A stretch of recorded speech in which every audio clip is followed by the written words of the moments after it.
Katatapos lang ngayon ang ginawang investigasyon ng Senado tungkol sa maanumalyang flood control.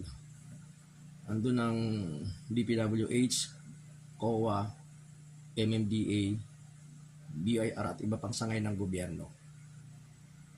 Ang nakaagaw pansin sa akin doon nang tanungin ng mga senador ang isang kontratista tungkol dun sa di umay mga proyekto niya na flood control. Tinatanong lang siya kung ilang flood control na, ilang project na sa DPWH ang kanyang nagawa. Antakin mo ba naman na meron daw siyang karapatan na hindi sagutin ang tanong ng senador? Tinatanong lang siya kung may nakuha siyang project, yes or no.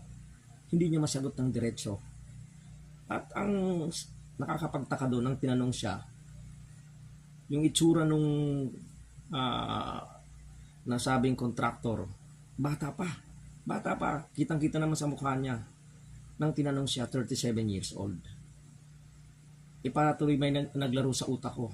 Hindi kaya ito dami lang to. Kasi una, hihimayin natin. Titingnan natin, ganito yon. Once na ikaw ay contractor at bilyon-bilyon ang mga proyekto mo, hindi ko naman minamaliit yung mga bata.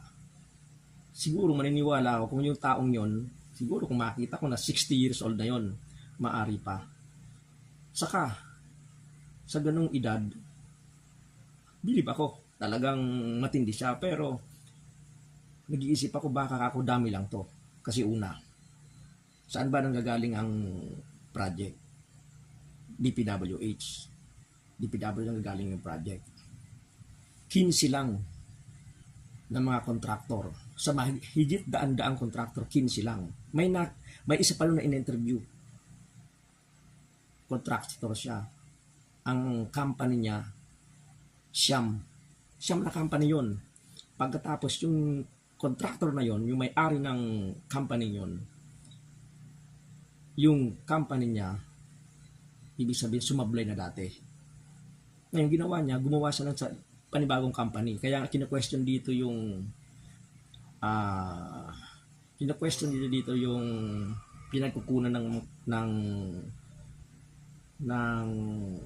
kumbaga lisensya. Kasi makakakuha ka ng mga malaking proyekto kung aangkop yung lisensya mo.